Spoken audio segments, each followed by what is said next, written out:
Welcome, everyone. So, today we will be looking at how to prepare your child for learning with a strong focus on on how to enhance memory and build focus.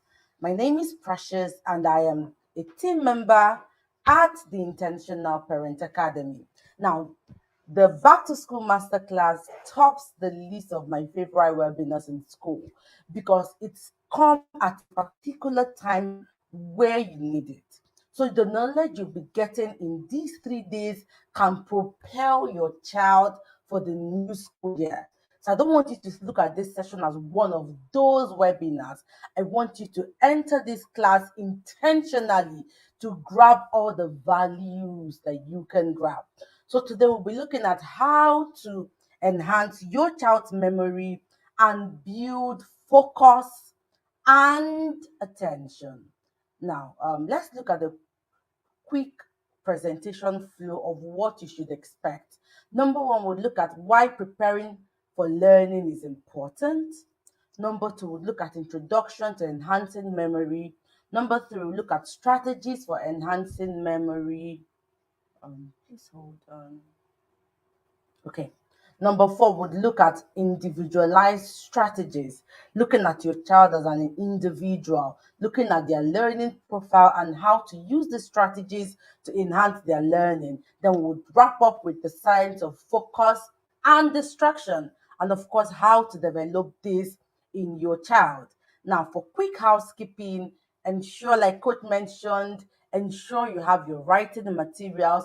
Ensure you're not just writing everything, but points that are particular to your child and actionable points that you're going to begin to implement immediately. Then, of course, be our scribes, interact in the comment section, and all. Now, let's look at why preparing your child for learning is important after the holiday. Now, the holiday is a season in a child's life where they are typically plugged off from academic work. So a lot of children continue learning other necessary skills, but core academic work, they are plugged out when it is time for the holiday.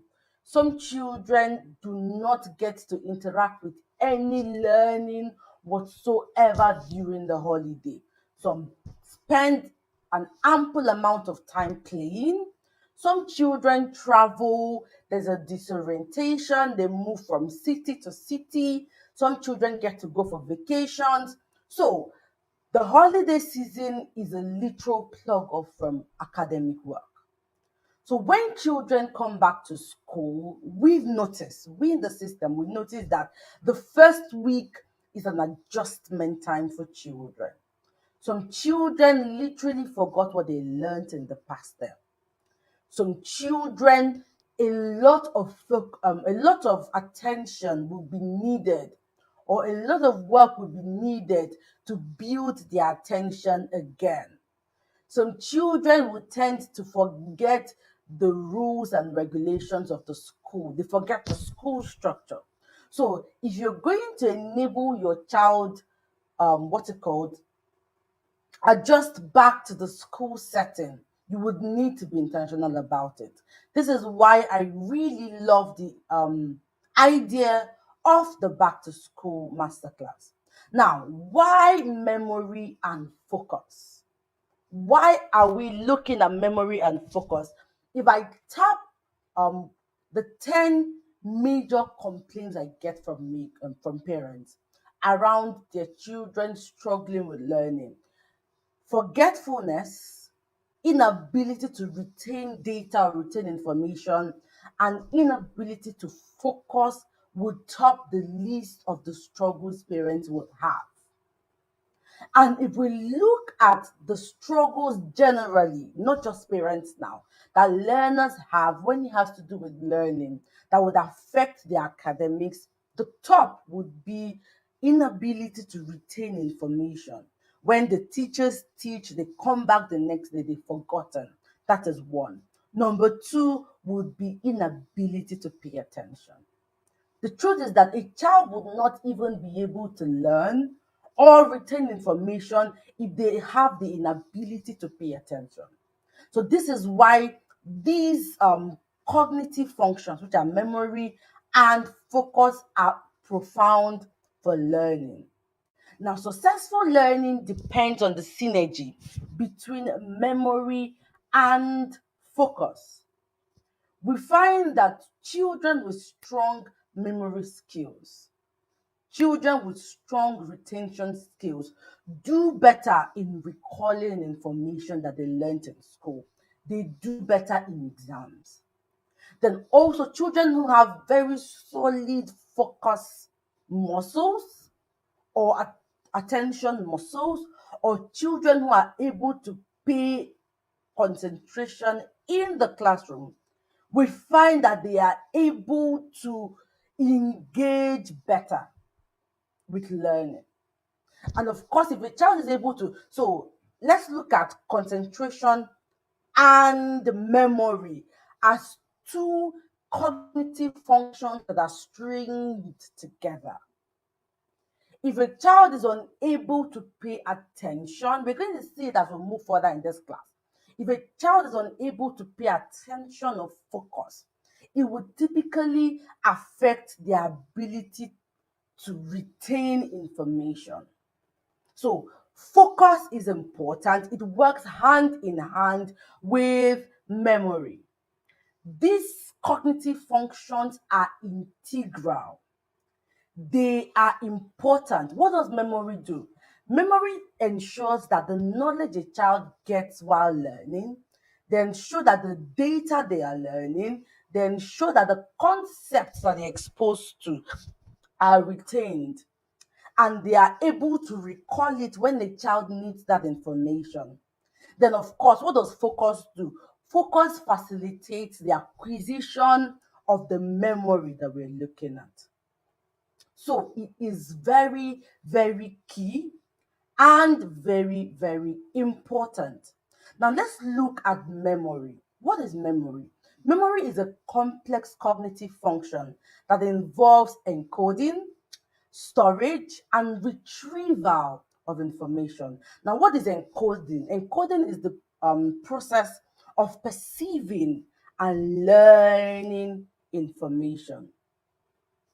What happens in memory? What happens when children are able to encode? The brain would convert that input. The input could be what they learned in school. The input could be what they've learned through their senses. The input could be what they've perceived in from their environment. The brain's ability to store this data, this sensory input in the memory, that's encoding. Then we now move from there to storage. Once an information is encoded, then it moves to storage.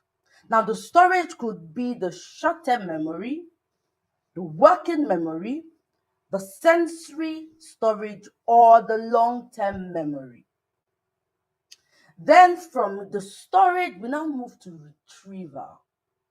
If an information has been stored and it's not been retrieved, it's a problem. If a child encodes an information, they get the information, they store it in the short-term memory. But it doesn't move to the long-term memory that when they need it and try to retrieve it or recall it, they can't get it.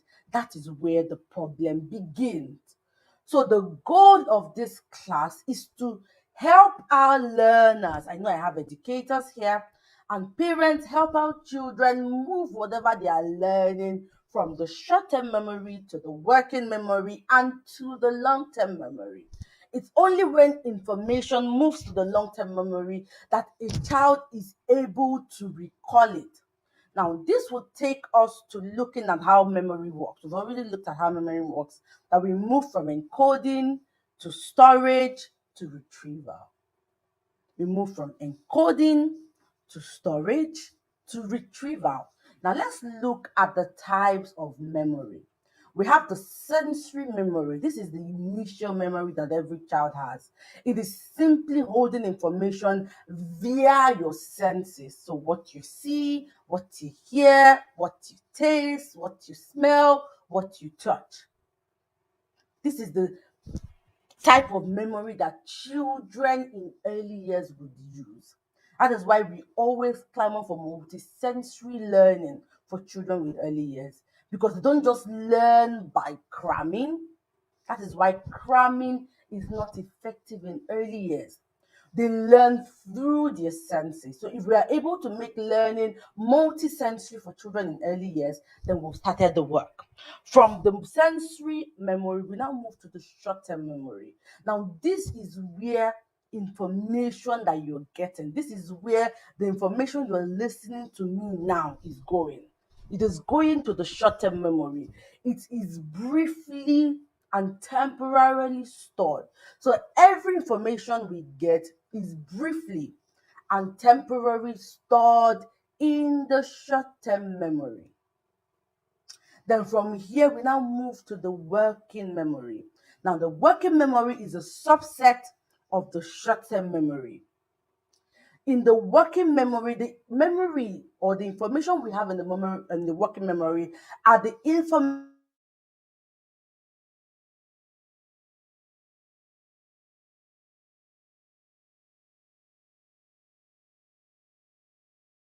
that we have. Now, the information we have in the working memory are the information that we have manipulated,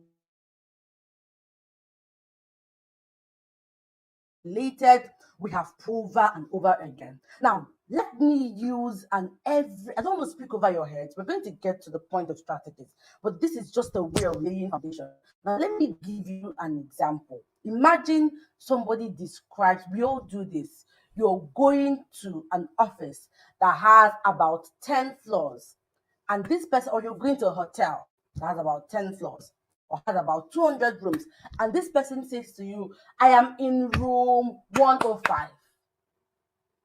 What happens in the process when you begin to say to yourself, room 105, room 105, room 105? What you're doing is that you're moving information from the short term memory to the working memory.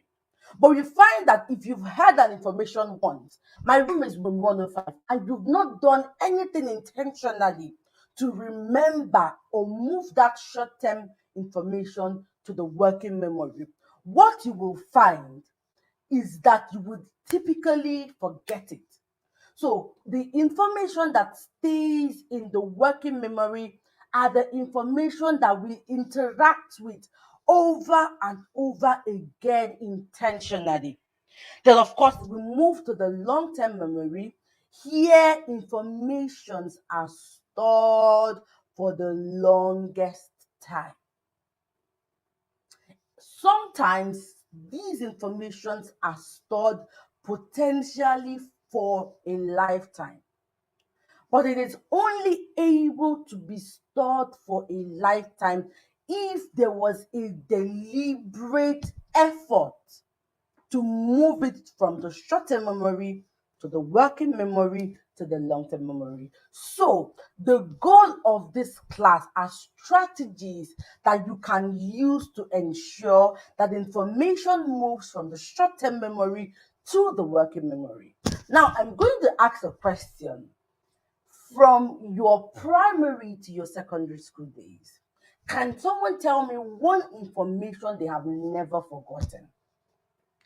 From your primary school days, your early years, your primary school days, can someone tell me? Now I'm going to check the comment section.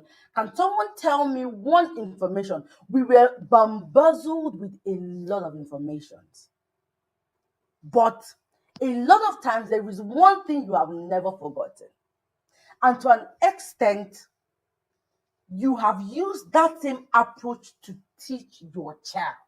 So can someone give me one concept you've never forgotten? Mrs. Knott says times table. Yes. Now, Mrs. Knott, I'm going to use you as a case study. Why do you think that you did not forget the times table? Someone says nursery rhymes, national anthem, the marching songs, classes of food, Mr. Niger D, national anthem. So, Mrs. Knott, you are my case study. You answered first. Let's go back to Mrs. Knott. Mrs. Knott, why do you think that you have not forgotten the times table from primary school days? Forms of steel, the ABC song. Mrs. Knott is on the high table today. Mrs. Knott, we're waiting for you. Or can someone else? I made it into a song to learn it. Thank you so much, ma. She made it into a song to learn it. Thank you so much. Can somebody else tell me now, these things you're sharing, why do you think that you're still able to remember them? Someone is defining matter. We don't forget. I love what Simisola said. We don't forget because it was recited over and over and over again. Now, this right here is how to move information from short term memory to long term memory. That thing we do in the working memory, where this data or this information is interacted with over and over and over again through spaced repetition. This is the hack to getting learners to retain information. Now, any information that is forgotten easily, any information that we forget easily, it didn't move to the long-term memory. So the strategies I'm going to be sharing with you in this class are the strategies that would help children. If you are a teacher here, you are in luck. If you're a parent here, you are in luck also. The strategies we're going to be looking at in this class would be the strategies to move data or information from the short-term memory to the long-term memory. Oftentimes we complain that children forget what we teach. But the truth is that there was no intentionality in your teaching process to move it. Now, let me share with you how short our short memory is. We're going to do an activity now. Please, if you don't have your pens with you, please get it quickly. If you don't have your writing material, we're going to do an activity and we'll do it together. Now, let me read out the rules for this activity. Number one, I'm going to show you a sequence of numbers. You just have 1 second to quickly write it down. Then I will hide that number and confirm if you're able to get it. If you were able to get that number, you are going to indicate in the comment section. So if you're ready for the activity, ensure you have your pen and your paper with you, or a tablet or a writing material. But I just want to ensure that you all have your writing materials. Let me go over the rules again. Number one, I'm going to show you on the screen a sequence of numbers. Then you just have 1 second to take down those numbers that I'm going to call. Then I will hide the numbers. You tell me if you got it or you didn't get it. So I can see ready, ready, ready. That means we're ready. So the first number is 92. Let's go. So write it down. 92. Did you get it? 92. We're going to be very fast so we don't sleep here. 92. Okay, I assume we got it. The next number is 952. That's the next number. So let me know if you've gotten it. Given you the first number and the second number. First number and the second number. Okay? So we're going to move to the third number, 2973. 2973. Okay? So we're going to move to the next number, 57492. 57492. Okay? So that's your time. Write it down. Remember, this is a very quick ability. You don't have to write it in the comment section. Just write it on your book. Okay? We move to the next number, 627384. 627384. Okay? I expect to write it. You don't have to write it in the comment section so you don't get carried away because it's really fast. Okay? The next number is 4186476. 4186476. 4186476. Okay? 4186476. Okay? The next number we're going to quickly look at is 139584189. Remember, you don't have to do it in the comment section, just write it down on your book. 139584189. The next number. Okay, so we're done. So how did you do? How many numbers were you able to get down? I called out 1, 2, 3, 4. 1, 2, 3, 4, 5, 6, 7, 8. I reeled out 8 sequence of numbers. How many were you able to get down? Let me know. If you're able to write, just write down 1, you write 1. You're able to do 2, you write 2. You're able to do 3, you write 3. You're able to do 4, you write 4.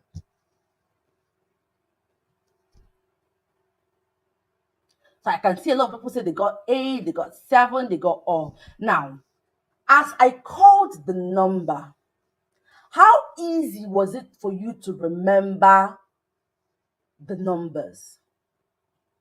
We went from 1 to 8. I bet that it took you a lot of effort to remember the numbers from 1, 2, 3, 4, 5. But it took you more effort to remember 6 and 7. Now, it was a lot easier for you because you saw it on the screen. But if I was calling it out verbally, it wouldn't be as easy. What does this mean? It means that there is a limit to which the brain can retain information in the short-term memory.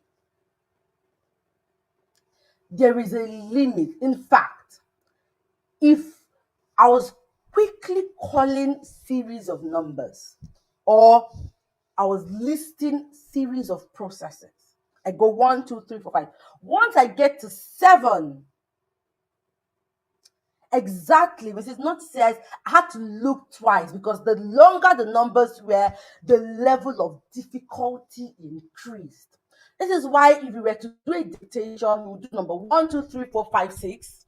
Once you get to 5, 6, you begin to ask a friend, what did they say? What did they say? Or you were in church or in a seminar and the facilitator is reeling out information. Once you get to number 7, 5 to 7, you will find that your difficulty of retaining that information becomes a lot more difficult. What is this showing us? It is showing us that the ability of retaining straight up information in the short-term memory is less. At every point, we would need to intentionality move it to the working memory. Then when a child regurgitates or processes the information over and over again, we are able to move it to the long-term memory. This is why we advocate for play. Because when a child learns through play, we're going to move to that in a bit. Let me not move faster than myself. So we've established that the short-term memory is really short. So to enable a child retain information, the information we are given must be impressionable.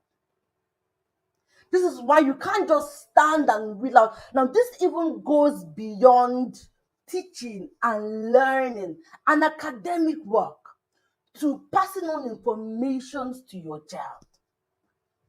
So if you're reeling out information, you can't just do X, Y, Z, Y, Z.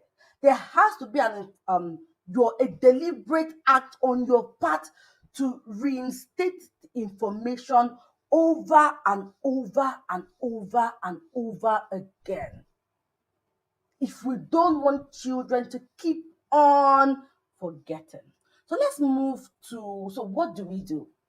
How do we improve memory? Number one, chunking.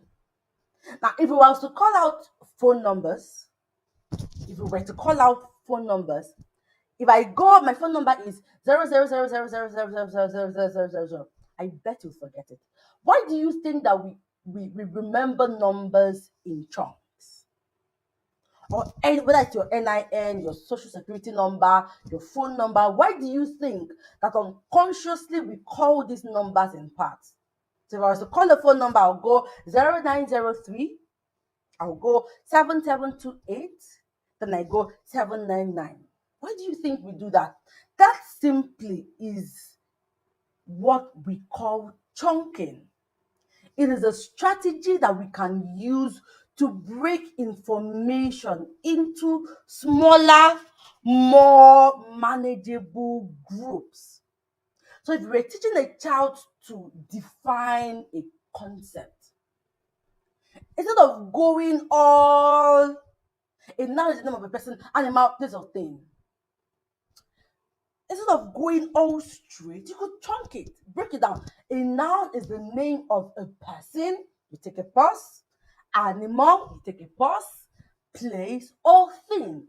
It is easier for a child to remember information in chunks than in a group.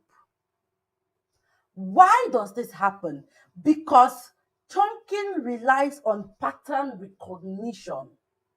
When we've done 0903, you take a pause, then you remember the next string, you take a pause, you remember the last string. Another thing chunking does is that it enhances retrieval. So if there was a definition or a list a child needs to memorize, instead of going up, you do 1, 2, 3 first, you move the next one, 1, 2, 3. Another thing chunking does is that it makes the comprehension of complex concepts faster and easier. So chunking is one way of enhancing memory. So if you have to give a child all the information at once, you are not doing anything intentionally to move the data or the information the child got from the what's it called, the short-term memory to the working memory.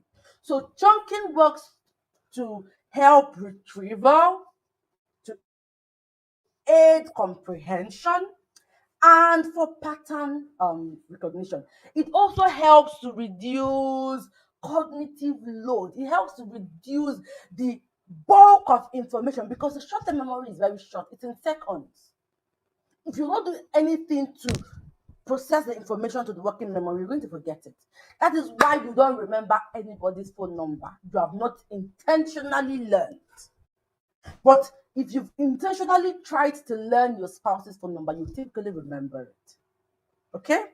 That is one. Number two, informations you're giving must be emotionally charged. Individuals, children, adults would easily learn emotionally charged events than non-emotionally charged events. If we were to pick out Dr. Happiness and I ask her, Dr. Happiness, what was the color of the shoe you wore on your wedding day? I bet she would remember. But if I ask the same Dr. Happiness, what was the color of shoe you wore to church last month? That's the first Sunday of June. She wouldn't remember. If we were to ask someone here, what was the color of the gele you tied on your wedding day? You will remember. But if we were to ask someone else, what was the color you tied to your friend's wedding? You will not remember. Why does this happen? It simply happens because the brain Dr. Happiness says Silva. Did you remember when you want to the should you want to church the first Sunday of July? Okay, so I'm going to slow down, but remember that we just have limited time. You can always have access to the replay. This is why the academy is giving you access to the replay, so you can always go back to slow it down yourself and listen. Take pause, go back, comfort again. Okay, Nina says right, fantastic. Why does the brain remember emotionally charged events? It is because emotionally charged events have a significant impact on the memory because it engages multiple areas of the memory, like the amygdala, which is the emotional center of the brain. So, how do we apply this for learning? Do not teach a child in a blur environment. Always ensure that you're tapping into the emotions of a child whenever you are teaching. So let me see this in the comment section. Children learn better in emotionally charged environments. Let me see it in the comment section. Children learn better in emotionally charged environment. So, whatever you're teaching a child, you would need them to remember. Ensure the environment is emotionally charged. When we teach children in emotionally charged environment, we enhance attention. Why? Because emotionally charged events capture more attention than neutral events or the neutral environment. I remember we mentioned that for information or data to move from the short-term memory to the working memory, the brain has to be impressionable. And one of the ways to make the brain impressionable is to ensure you're tapping into the emotions of your learners. You're tapping into the emotions of the child you are teaching. It increases arousal. That is why you don't forget movies. I bet, let me not go there. But okay, I'll go there. I bet you might not have remembered what the exact sequence of what your pastor preached in church on Sunday. But you would remember the movie you watched the other week before Sunday. Why? The movie tapped into your emotions. There were trigger points. There were exciting points. The story caught your attention. This is why children sleep when it's time to read, but they don't sleep when they watch movies. Movies are emotionally charged, but reading is not emotionally charged for them. Another thing is that when we teach children in emotionally charged environment, it is easy to recall the information.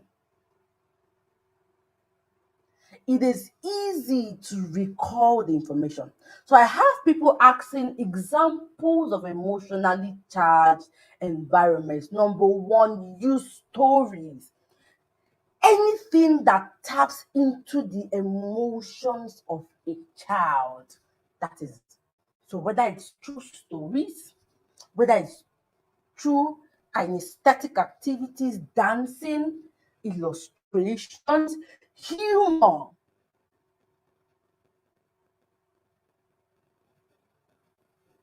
Humor. These are ways that we tap into the emotions of children. Stories, humor, laughter, kinesthetic activities. The goal at the end of the day is that you should never teach a child in a neutral environment. The goal that is that you should never teach a child in a neutral environment. Now, another thing we could do to help children is the use of active engagement. Whenever you're teaching a child, ensure that role play, yes, simulating real life events, basically anything that gets the child's attention. You could see when the child is giving you, now this would even take me to the next point, which is active engagement. Emotionally charged events and emotionally charged environments would tap into the active engagement of any learner. If a learner is not actively engaged, so the goal at the end of the day, yes, we're talking about positive emotions, yes. Sometimes it's even the deliberate use of scare tactics. When we are telling stories in the classroom and we tap into their flight freeze mode and we just try to make them remember the fear, that is a way of tapping. So you can even tap into positive, even if your voice overacting, anything that is impressionable for the child. So the goal is to move from just blare talking to making the learning impressionable. So whether you're going to put your head down, like I like to say, and your legs are going to be up to make the learning impressionable, that is your goal. This is why early years teachers are animated. You might find an early years teacher, you're talking to young children, and I find that a lot of parents make this mistake. You're talking to young children, your hands are down, your tone is low, you're not pacing, there's no stimulus variation in the way you're talking, you're just blare and you're looking. It even works for adults as well. You would find that speakers that are animated, use stories, use humor, would make more impression on you as the adult than even the child. So whatever we're talking about works both ways, whether it's for early years children or for teenagers. The goal at the end of the day is to ensure that you make whatever you're teaching impressionable. Now, jumping around might not work for what's it called for teenagers, but using stories, simulating real life experiences, songs, rhymes would work for teenagers. So whatever I'm saying for early years learners can be cross-pollinated to teenagers as well. The next would be through the use of visualizations. Help your learners create mental pictures of whatever you're teaching. Now, the visual learner would naturally create mental pictures. Your visual learner would naturally create mental pictures of whatever you're teaching, but the auditory and kinesthetic might not do that. So for your learners, teach them to create mental pictures. So when we're teaching about digestion, picture digestion in your mind. If we're learning about germination, picture, visualize it. That is one way of moving learning from short term to working memory. The next will be the use of mnemonics. Why do you think that you remember board mass? Someone mentioned Mr. Niger D here. After how many years in grade 3? Why do you remember board mass? It is simply through the use of mnemonics. Mnemonics are acronyms, visual images, or rhymes that help children remember information faster. Why have we not forgotten the 20 elements in science. It was the use of rhymes or mnemonics. So this is another way, especially if children have to learn a long list of items. Probably they are categorizing, or someone asked. So let me pause and answer this question. Someone asked, how do we picture mathematics? Now, the way you teach a child to visualize mathematics is by using real life experiences. You are learning division, make it come alive, act it out. So division is not for learning division's sake. Division is out so that when they get home and their mother gets, let's use oranges. Your mother brings oranges for your mother, a mother brings 12 oranges for three siblings to, what's it called? For three siblings to share. That is a way a child can use division in real life, everyday experiences. So for maths teachers, simulate real life experiences for your learners. That's one way you can act it out there. So rather than teaching division, all I'm seeing on the board is 12 divided by this. How about you make it come alive for them? How about you act out there is a mother, there is a father, and there are five children. The children will just be laughing and they're coming out.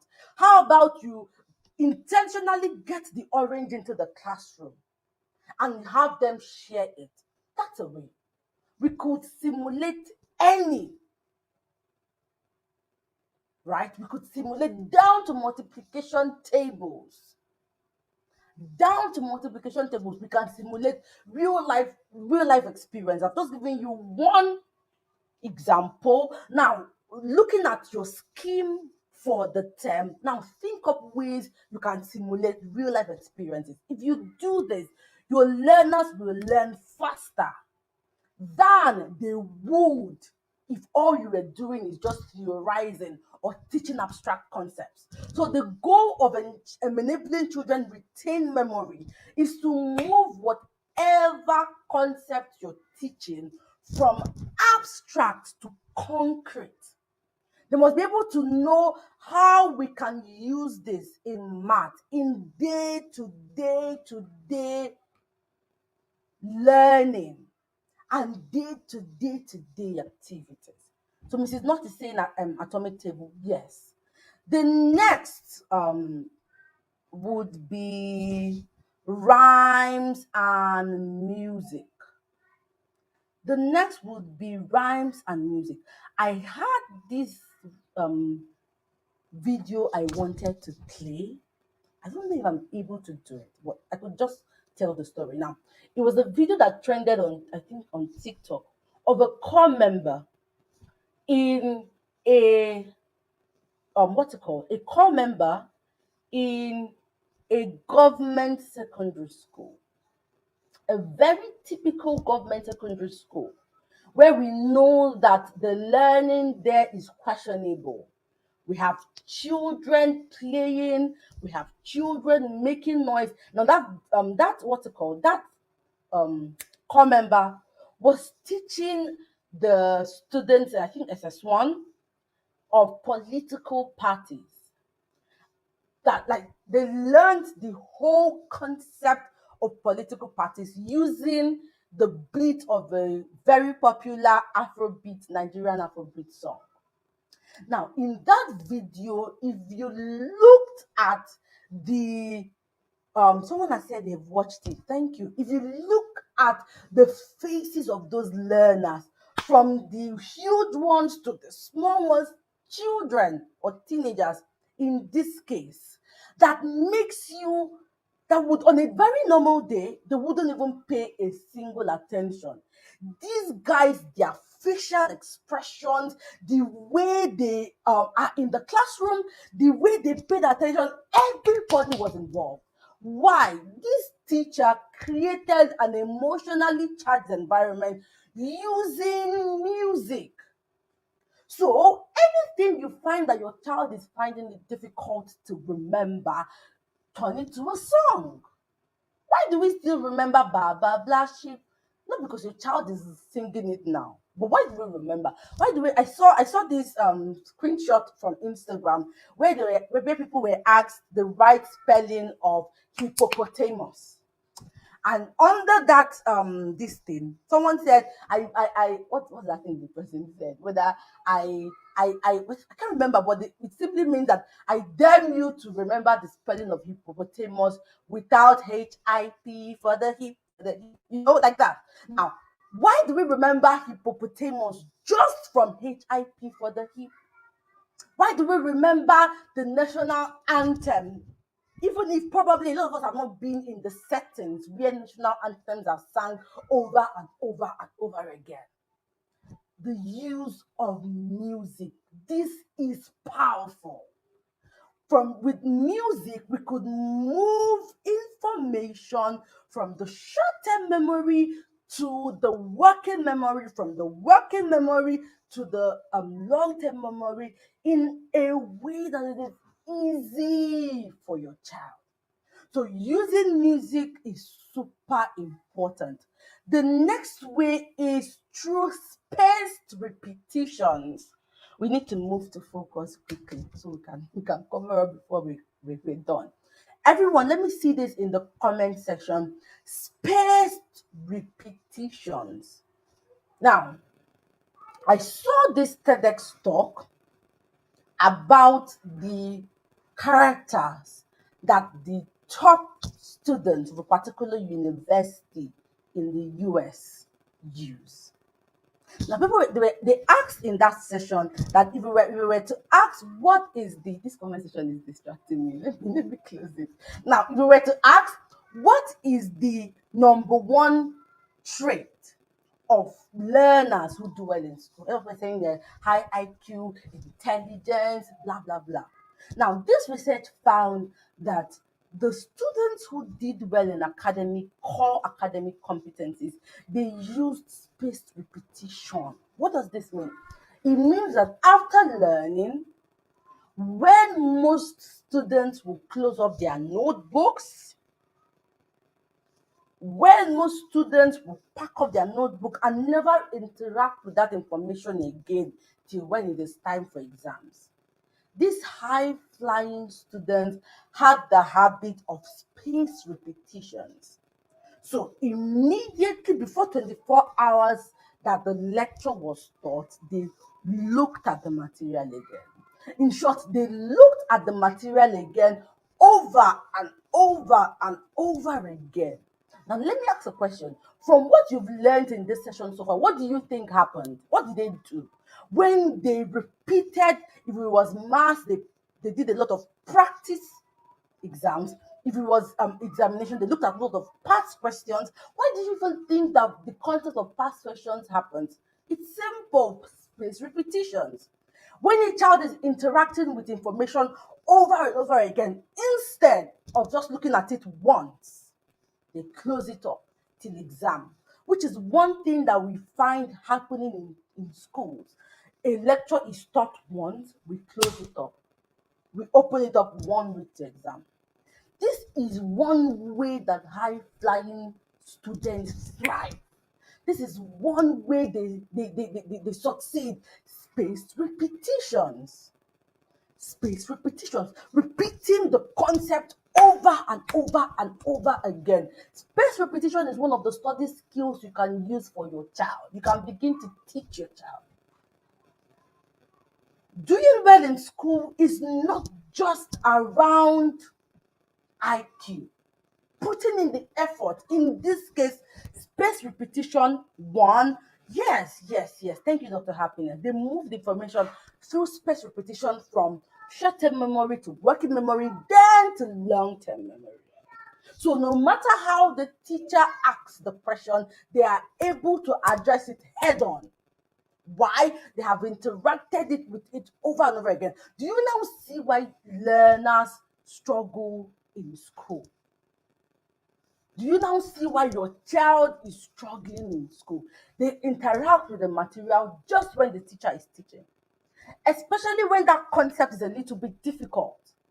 You just look at the first one, the example. The child doesn't go back to practice and look at different ways that that question can appear. It's repetition. Another one is practice retrieval. One way learners can practice retrieval, that is retrieving the information they've learned, is through teaching other people. This is why Coach Wendy, if we wake her up in the middle of a night, we wake Coach Wendy up and say, Coach, you have a conference. We have a conference. Come and teach parenting. Coach would not need to think about it. She comes on board and everywhere is on fire, literal fire. Why? Practice retrieval. She has thought and thought and thought that it has become a part and parcel of her. Now, when I was in secondary school, we used to tease one of my teachers, a lot of my teachers, but particularly our agric teacher, that he never comes into the classroom with his notes or his lesson plan or anything. But he will give the note that is in as if he's quoting the textbook.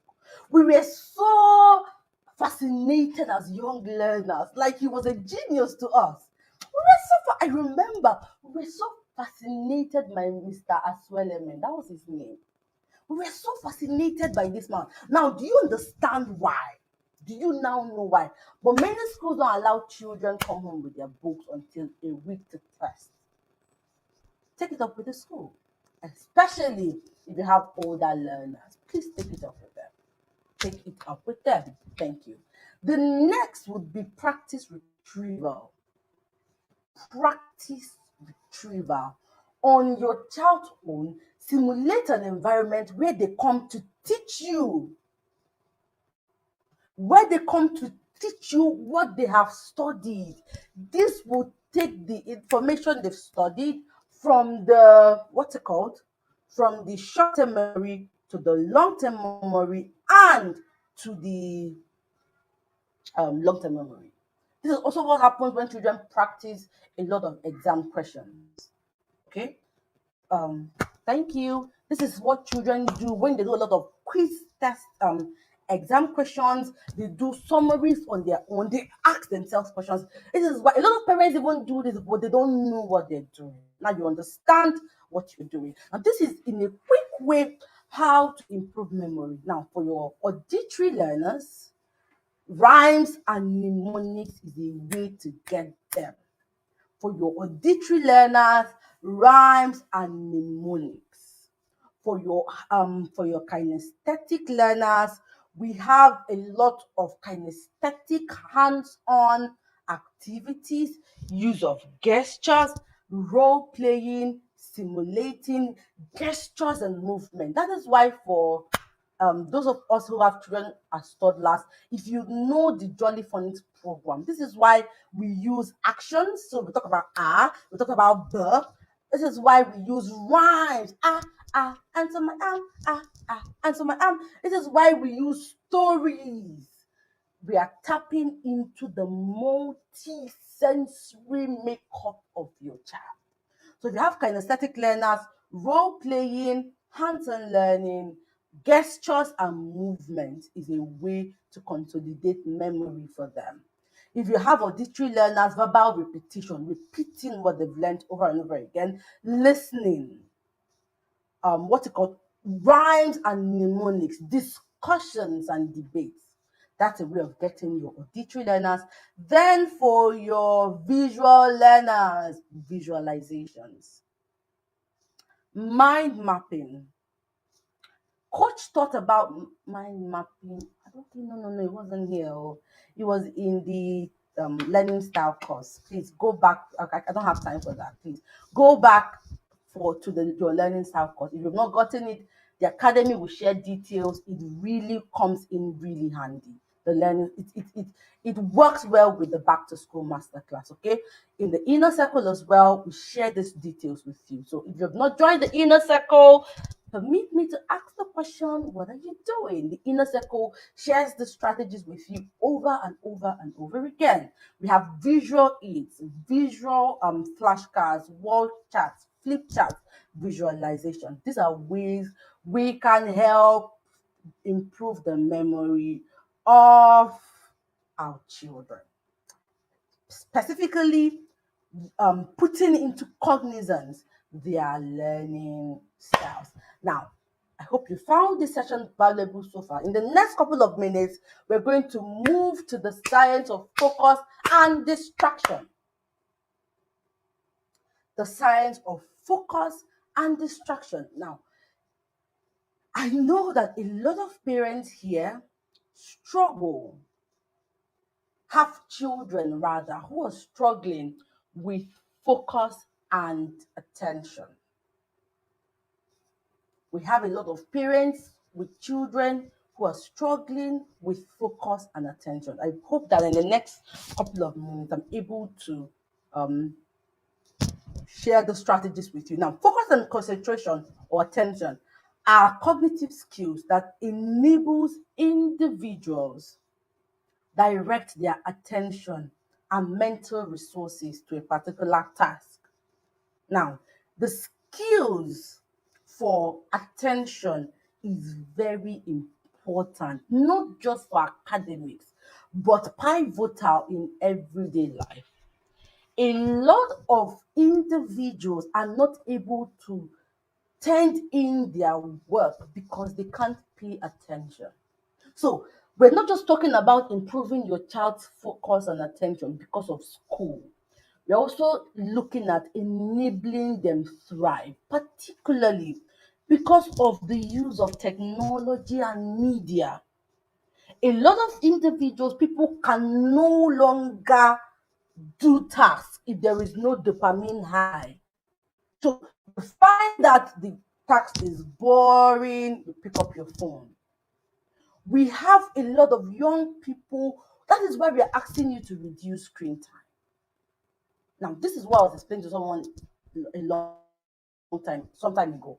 When a child is exposed to a lot of screen, their brain become configured that the only time they are able to pay attention is when they are stimulated and they get that dopamine high. So there's a book called, I think, Dopamine Generation or something of that level. Why? Because the children we are raising in these times need a dopamine high, but in the classroom they will not always have a dopamine high to learn. So what happens? Guys, what happens? This is why we need to begin to have the conversation around improving your child's focus and attention. Now, focus is a muscle. It is to be developed. The same way I don't have like muscles yet because I have not intentionally, carried weights. That is the same way your child's focus muscles will not be improved if you don't do something intentionally about it. Now, when we talk about building attention, my child is lacking attention, focus, concentration, we are either complaining of these two things. Number one, it's either the inability of your child to sustain attention. There are two things, two different things, or inhibit, which we call inhibitory control. So there are two things, either sustained attention or inhibitory control. Now, number one, so if you're complaining of your child that they struggle with attention, you're going to answer after I've explained these two core concepts. You're going to now tell me what your child is struggling with. Now, sustained attention is focused attention or concentration. It is the ability to maintain focus in a task. It is the ability to maintain focus in a particular task or activity for an extended period of time. That is sustained attention. Then inhibitory, so when we're looking at sustained attention, we're looking at duration, we're looking at the child's ability to stay on task, we're looking at the child's ability to stay consistent. That's sustained attention. Then we have inhibitory control. It's a child's ability to control or suppress distractions. Let me not speak too much grammar, so just understand. So, do you find that your child is unable to sustain attention when there are distractions around them. That means they lack inhibitory control. In a case where your other siblings are watching the television and the child is supposed to read, do you find that they are unable to read? Why? Because they know that their siblings are doing something exciting. That means your child has issues with inhibitory control. Now, do you find that your child is just unable to pay attention? They are unable. That means they have issues with sustained attention. So let me know in the comments. Let me know in the comments which one do you think your child is struggling with? One or two? While we're talking about this, let me let you know that the inner circle provides an opportunity. It provides a structure. You know, what I love most about the inner circle is that these things that I'm talking about, and it looks as if it's scattered, they are scattered pieces. The inner circle creates a structure around it. So a lot of parents here are boosting and improving their children's attention without any deliberate act on their part, rather than just doing what they have been asked to do in the inner circle. Now, the details to register for the 2024 cohort is scrolling on your screen. The inner circle is a gift to humanity. If you've not joined, I don't know what you're waiting for. A lot of the questions you ask in the comment section, you wouldn't ask them if you were in the inner circle. So the inner circle details are scrolling on the screen. You need to register. Now I have people say 1, 2, 1, 2. Now let's look at factors that affect a child's attention span. Someone said, what if he struggles with the two at the same time? Yeah, it's still the same thing. But the reason I'm differentiating them is so you know the tailored activities. It still means if a child struggles with sustained attention or inhibitory control, it still means that they're struggling with the same thing. So these are just the branches. The core is that they're struggling with focus. Now, the way you're going to now help a child who has issues with sustained attention and help a child who has issues with inhibitory control will be different. Okay? Now, let's look at factors that could affect focus. Number one is attention disorders. We're talking ADHD, we're talking dyslexia, we're talking ADD. ADHD, attention deficit hyperactivity disorder. ADD, we're talking attention deficit disorder. These are learning difficulties. The next would be the age or the attention span of a child. Some of you that are writing both. Your child doesn't have nada. Your child is just being a child. Now, the attention span of your child is simply 2 to 3 times of their age. Somebody that wrote here now, you're going to go and delete the comment after we look at the average attention span of children. So if you have a 1-year-old, an average attention span will be 3 to 5 minutes. If you have a 2-year-old, 4 to 10 minutes. Simply do a screenshot of the screen. If you have a 4-year-old, 8 to 20 minutes. Have a 5-year-old, 10 to 25 minutes.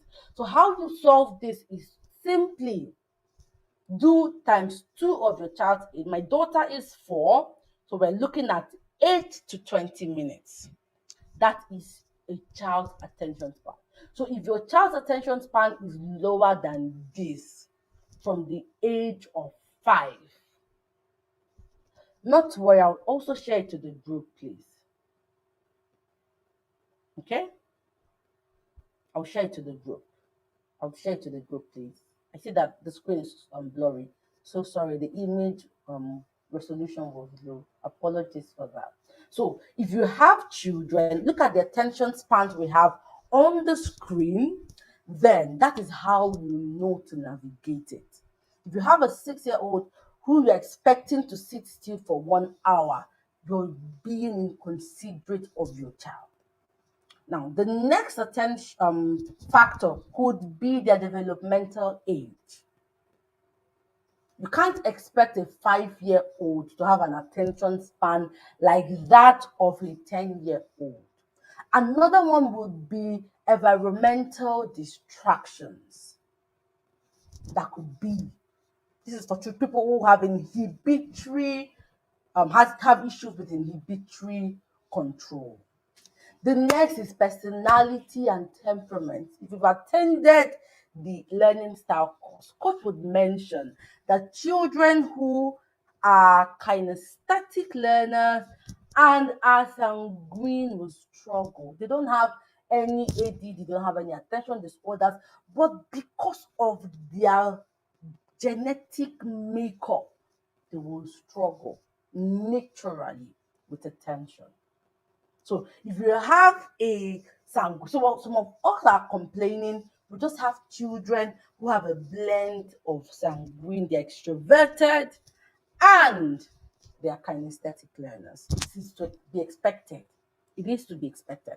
The next would be lifestyle, nutrition, lack of sleep could affect a child's attention. There is a recommended the number of recommended hours that a child should sleep. If a child sleeps less than that, you find that they are cranky. That is lifestyle. Nutrition. If you find that your child is always taking carbs, their meals are not balanced, it could affect. Your parenting style could affect your child's attention if you're not being deliberate about it. Excessive screen exposure. I don't need to explain this.